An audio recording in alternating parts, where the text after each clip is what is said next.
What's up, everybody? Digital Dungeon Master here, and in this video I'm going to show you how to make a really quick and easy Dungeons & Dragons 5th edition character sheet using the best virtual tabletop out there, Fantasy Grounds.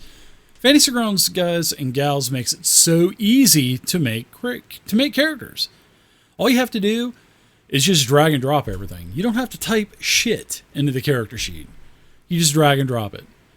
I mean, it is literally that easy. The only thing that you really have to type in there is your background story.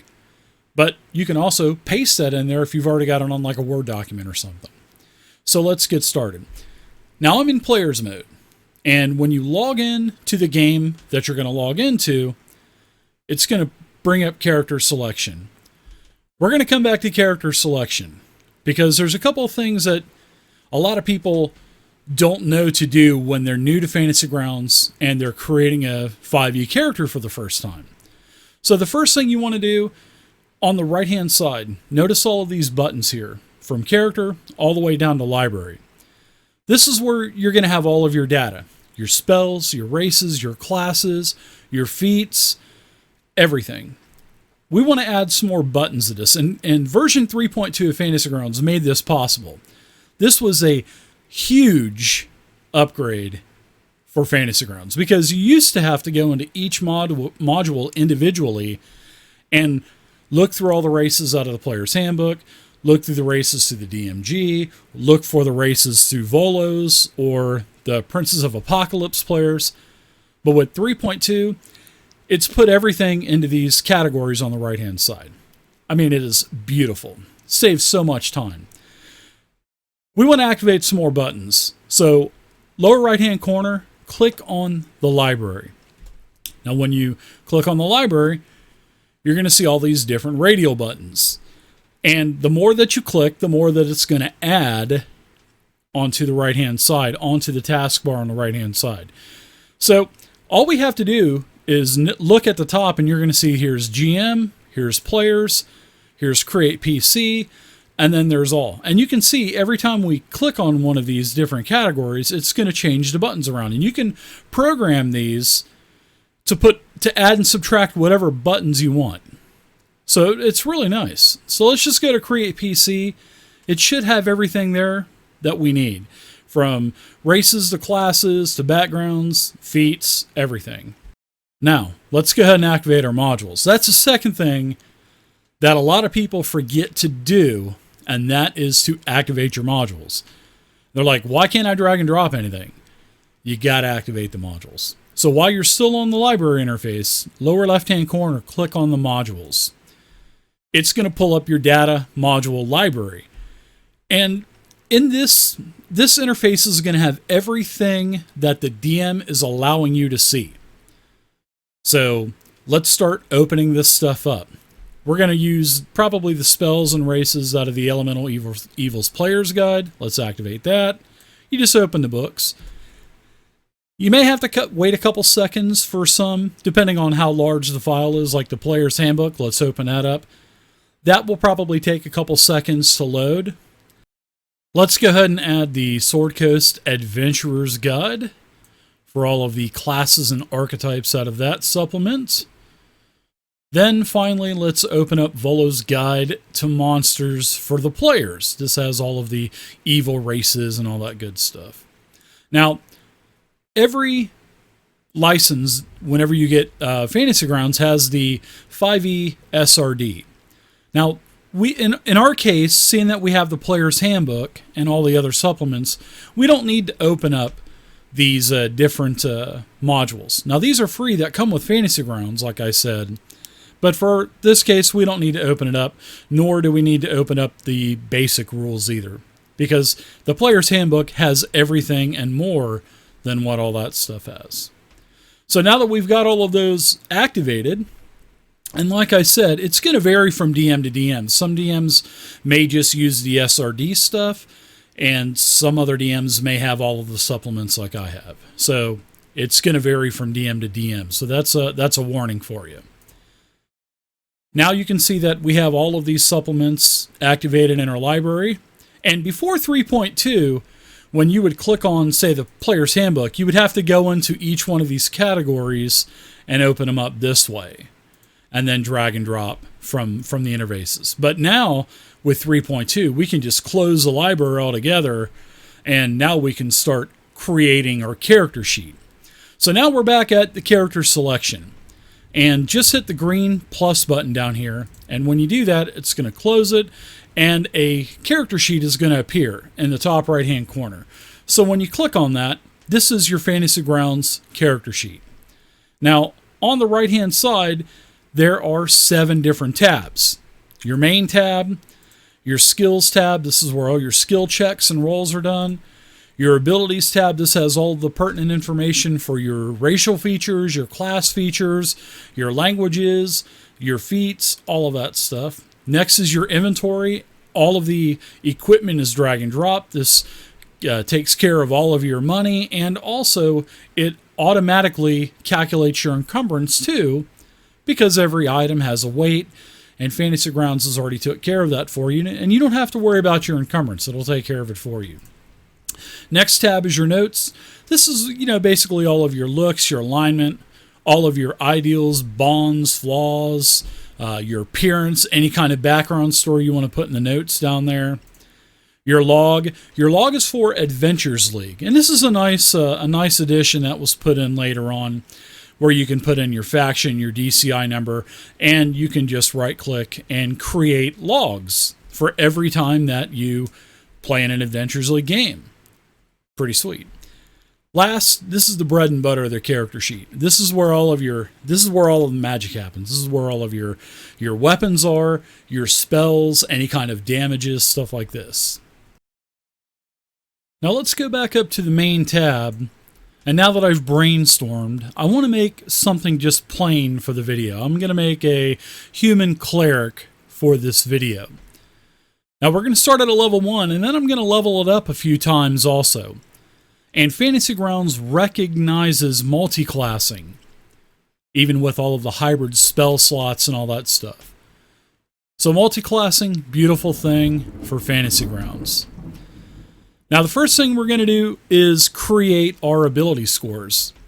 And you can pick up the 6-sided here down in the lower left-hand corner. You can just hold down your left mouse button, right-click 3 more times. And if you do the 4d6 drop 1, you can just take these, drag them down here in your bottom on the macro bar, and you'll see that your 4 dice are there. That way you can just go ahead and click it 6 times. And wow, look at that. My scores actually turned out pretty decent. Of course, I would, drop one of those die, the lowest die off of each one of those rolls. So that's an option for you. But for this tutorial, let's just go ahead and do a 27-point buy that is in the Player's Handbook in Chapter 1. So seeing that I'm going to go Cleric, I'm going to go 15 Strength. I'm going to go with a 15 Wisdom. And I'm going to go with a 15 Constitution. Then the other ability scores will be 8, 8, and 8. That's okay. 15, 15, 15, 8, 8, 8. That's a good array. Like I said, this isn't no min-max character or anything like that. I'm just showing you guys how to do it. So now you'll see that all of the ability scores have the appropriate modifier in the box. Fantasy Grounds already calculates it for you. So the 15 is a +2, and the 8 is a -1. Now the next thing I'm going to do is I'm going to put an avatar in here. So, top left-hand corner, there is the portrait box. And there are a lot of different portraits that you can put into that box. And the more modules that the Dungeon Master has, the more portraits that are going to be available for you. So let's go into the D&D 5e bag. Let's look for humans. There we go. And we're just going to choose a human that kind of looks like a cleric. Let's see. Yeah, this guy looks good. So we'll just double click that. You can see it puts it in the portrait. And over here on the right hand side, that's what your token is going to look like. So you can also go to your token bag, bottom right hand corner. And if the DM has any shared tokens, you can go ahead and just pick this cleric up or whatever you want. and just drop it on the portrait, and now you got your portrait and your token ready to go. But what if you don't like the selection that Fantasy Grounds or your DM has that is offering to you? You can go ahead and import your own.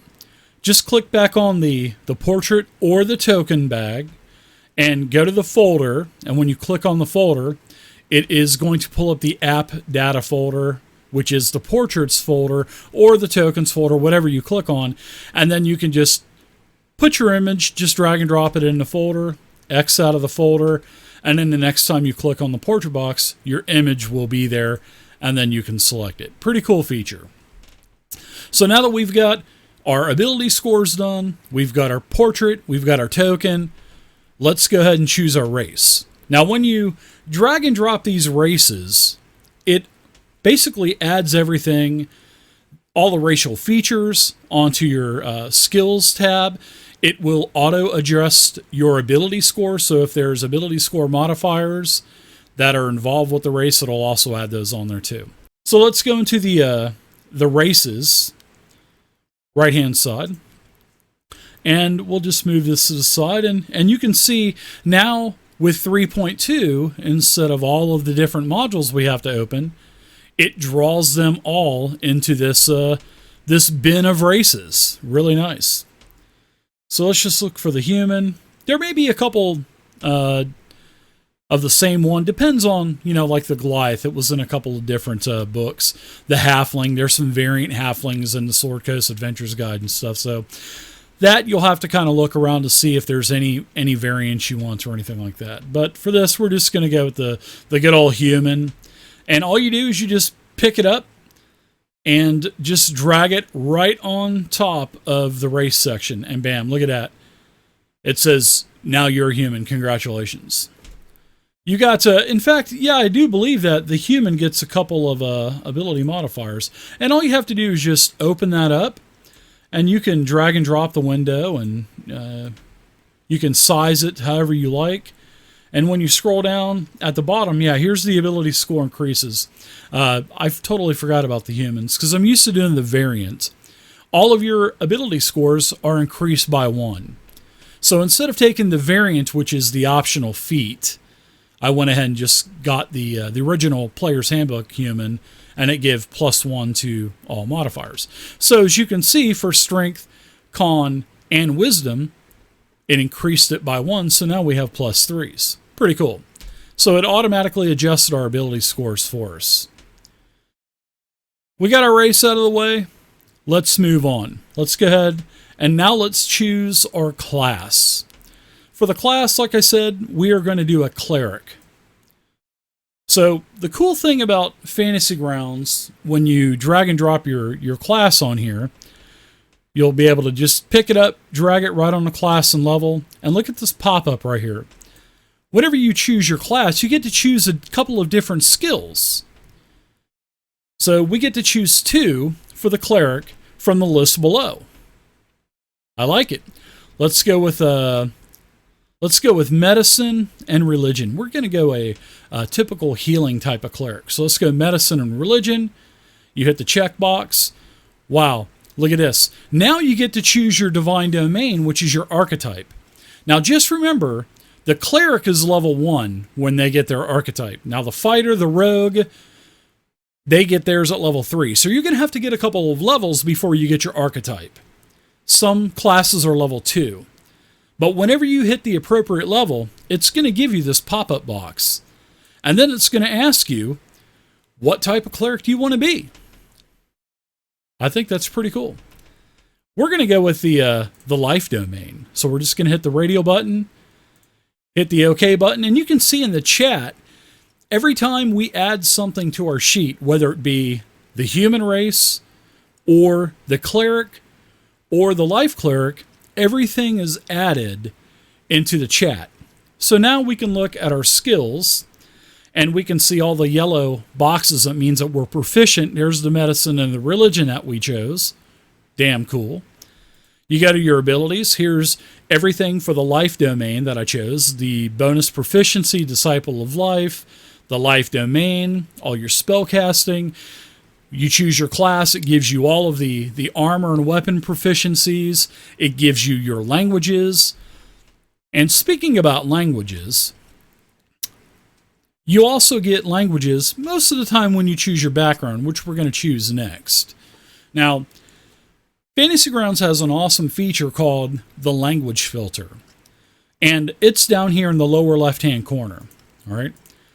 And you want to make sure that your languages match up to the languages in the language filter, because if they don't, the language filter won't work. So, for an example, if you are traveling in an old dungeon and there is some scripture on the wall, and if, say it's written in Dwarvish, okay? If you speak Dwarvish, the DM will change it to an output of Dwarvish. And if you can understand it, you'll see the Dwarvish scripture, and then it'll translate what the script means. And if you don't have Dwarvish, or if you have just Dwarf on there, then you won't be able to understand it. So make sure you use the drop-down box here, all of the languages that are available. Just make sure you basically make sure they match to what they really are, because then you won't be shortchanged. You'll be able to see all the languages that you can see. Language filter is really nice. I use that all the time in my games. And players always scratch their head. Well, I can't understand that. That's the point. Here's your sign. All right, so now we've got our class. We've got our ability scores. We've got a race. Let's go ahead and let's go ahead and do our background, shall we? Let's just go generic. On the right-hand side, just open up the background category. And let's go Acolyte. All right, we'll just take Acolyte, drag and drop it over to our background, and you can see that some more stuff was added. Now we are now proficient with Insight and Religion. You can go to your Skills tab, and look at that. Insight and Religion. Well, hey, I've already taken Religion. Well, let's go ahead and change that to something else. So we can, because remember, you don't want to take the same skill twice. So we'll just take, for an example, I believe that History is a cleric skill. So now that we've taken Religion twice, once from our background for Acolyte and the class, let's just get rid of that. Well, we're going to keep it, okay? But let's go ahead and do History, because that was another one. So now we didn't double dip on Religion. All right, so you can just click on the stars. And also, if you're making like a rogue or something that gets the double proficiency bonus, just click on it twice and 2 yellow stars will appear, and you can see it adds double your proficiency bonus. Or maybe you're a bard and you get like Jack of all trades that gives you half bonus proficiency for everything that you're not proficient in. Just hit it again and you'll see that the star it's half filled. That means half proficiency. So, Skill tab, really nice. It recognizes double proficiency, half proficiency. And then you would just click on the little die over here. And then, bam, there's your acrobatics check. And then it takes all of your modifiers. You don't have to calculate anything. It's already taken care of forward. All right, so now that we've got everything done, let's go back to our background. And we're going to go down to our notes tab. And we're going to choose our ideals, bonds, and flaws. So we're going to open up this Acolyte. We're going to go down, we're going to go to our traits and stuff, and I'm just going to choose these things randomly. Now, the thing is, you can choose these things randomly, or you can drag and drop them. For this, I'm just going to drag and drop them. So just basically hold down the text and just drag it right in there. Or, like I said, you can roll, and then you can drag and drop it out of the chat box onto the personality traits. It makes it really easy for you. We'll do our ideals. We'll just pick that up, drag and drop it over. We'll go to our bonds. Just take the first one. And look how easy it is. I mean, just talking to you in 15 seconds, there you go. It's already done. Then fill out the rest of your, all of the looks for your gender, age, all that stuff. Your alignment, your deity, your appearance, some notes if you want to put a background story. And we're going to name our our cleric Dritston. All right, this is actually my first cleric that I ever made back in the 80s. His name was Dritston, because I had just started reading the Dark Elf trilogy, and I didn't want to name him Drizzit. That would have been totally creepy. All right, so now we've got all of the background stuff done. Let's work on our languages. Let's check our languages. Because remember, we got languages for our race, for human, and then we also got 2 because of our acolyte. So let's go ahead and create another one. We've got 4. We get common automatically. Let's go ahead and choose orc. We'll have a pretty intelligent human. We're going to go with undercommon, and then let's go with draconic. That's a pretty good one. Want to speak to any dragons or anything like that. And like I said, just make sure that these languages are spelled exactly the way they are in the player's handbook, so it'll work with the language filter, and believe me, you'll be stoked the first time you see it. All right, so next, let's go ahead and start doing our equipment. Remember, in 5e, you get equipment for your background, and you also get equipment for your class, and you get a lot of choices. So I'm going to go ahead and start selecting all of my equipment, and I'm going to fast forward this, and then when I'm done, it'll slow back down.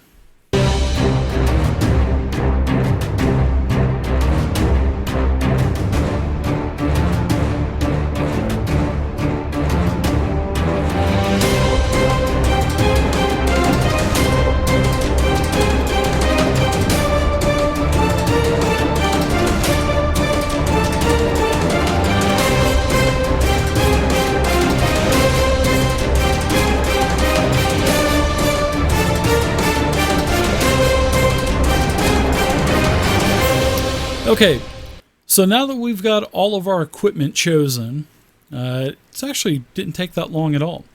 You just go to the right-hand side, choose the items, and you can do a search down here for anything that you want. It's really nice. It's fast. You just drag and drop it over. Now, on the left-hand side, there's a number. So I have 5 incense. Usually in the items, it's 1. You can change the number to 5. Rations, you can change the number there. Torches, you can change it. And you can see that here's the weight. And down here at the bottom, I have 136 pounds of encumbrance. And I have a 240 max. So Fantasy Grounds already adds that for you. Got a little bit of gold. There's 15 gold. Plus the player sheet, the DM will automatically probably add your money for you. So it'll just drag and drop on there automatically. You won't even have to put it on there. Now, very importantly, this is something that's also new with 3.2. On the right-hand side, you're going to see these bags and these like armor shirts. You want to make sure that these things say equipped for like your weapons and your armor, because when they're equipped, it will auto-calculate your to hit, your to damage, and also it will auto-calculate your AC now. Auto-calculation on AC is actually fairly new. I think it was with 3.2 also. So just make sure that on the right-hand side, everything says equipped. And when you go to your actions tab in the lower right-hand corner, you'll see that I have my mace and my warhammer. I'm +5 to hit. And the damage for the warhammer is 1d8 plus 3. The damage for the mace is 1d6 plus 3. So it automatically calculates it for you. That's pretty dang cool. Now, let's see. I get some spells as a cleric too. So now that we have all of our equipment, we are going to go ahead and add our spells. And then that's pretty much it. Then there's a little bit more of tidying up after that. But let's go ahead and add our spells. Now on the right-hand side, there's your spells. Just hit the spell interface. And we're going to go back to cleric. You can get all of your pertinent information for the cleric just by clicking on the magnifying glass here on the right-hand side. And click on the little red dragon icon or the special icon for whatever template that you're using. And when you do that, there's all of the cleric information that Fantasy Grounds has. It has all of your spell slots, all of your features that you get for whatever level you hit. So let's go ahead and check out what we get for our divine domain. So we are a life domain cleric. We're going to hit OK. We get our first level spells that we're going to get for Life Domain: Bless and Cure Wounds. So those are spells that we don't even have to, basically, we don't have to memorize those. That's not part of our daily pool of spells. So let's hit Bless and search. Look at that. You just drag and drop it right on there. And Cure Wounds, just type in Cure and it'll automatically do it. Now, what I'll do is I'll also, beside Bless, I'll put Domain in caps and like parentheses or in brackets. That way I know that these will never count towards my spells. Now, on the bottom, there's a couple of important buttons on your Actions tab. Standard on the left is Mode. That's the mode that you pretty much want to be in all the time. And then you want to go to Actions, and when you see Standard and Actions, this is pretty much going to have all of the information for your spell. It's going to have this. You can click over here on the right-hand side. You can see all of the different components you need, if any. And then there's these little, I call them pendants. And these are what you drag and drop onto the tokens where you're attacking. Say Bless, for instance, I would drag this effect on all 3 party members that I was going to bless. Pretty cool. I mean, it parses it out for you. For the most part, there are some spells that do not parse, that you'll have to go to the Fantasy Grounds wiki, the 5e wiki, and you'll have to look at the syntax and you'll have to program that in yourself. But most of them are already there as examples because of the community is great with Fantasy Grounds, and you can just kind of scroll down to see what you need and just copy paste it and make a pendant for it. So now we've got our domain spells. Let's go ahead and let's see. How many cantrips do we get? I think we get 3 at first level. Let's see. We get 2 first level slots. We get 3 cantrips at level 1. So out of the cantrips, we can use the search button down here. All these different drop downs. We can choose level 0 for cantrips. And then click on Cleric. There's all of the spells, cantrips, for a level 1 cleric. Let's see. Let's go ahead and get a Sacred Flame. Need a little bit of offense there.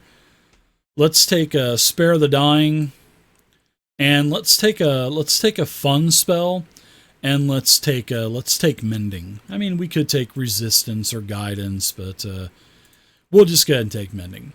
And you can see that Sacred Flame has the saving throw already built into it, and the damage.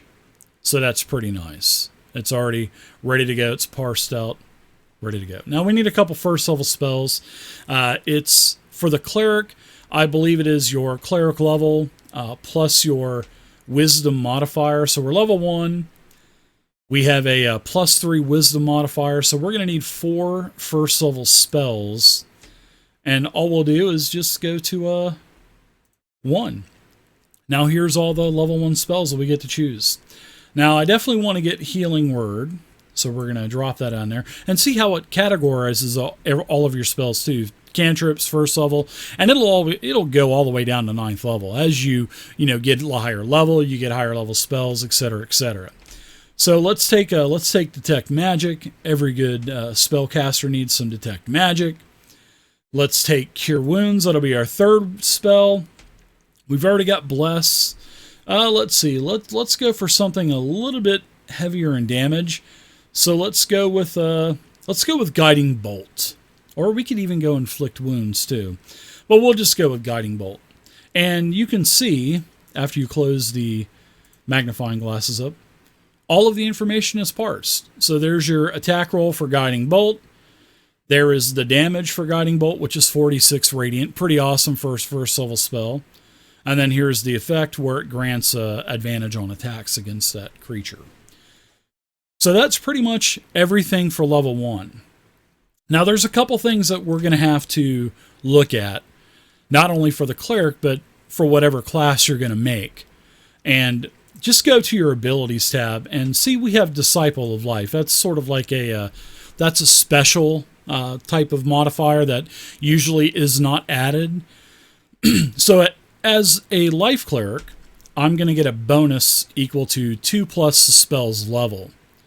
So what we're going to do is we're going to go back down to the Actions tab, And I'm going to open up this magnifying glass for Cure Wounds. And I'm going to open up the...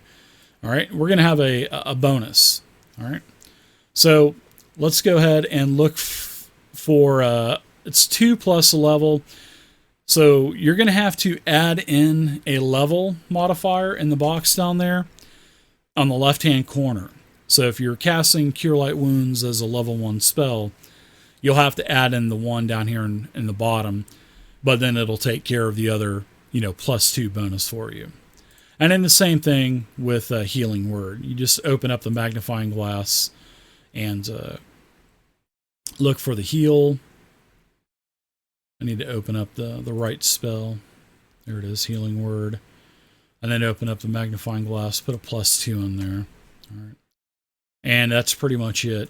But you'll have to check all of your skills because there may be some things that you need to add. Like for the rogue, you would have to add sneak attack. Or for the barbarian, you would have to add rage. Those are just a couple of examples.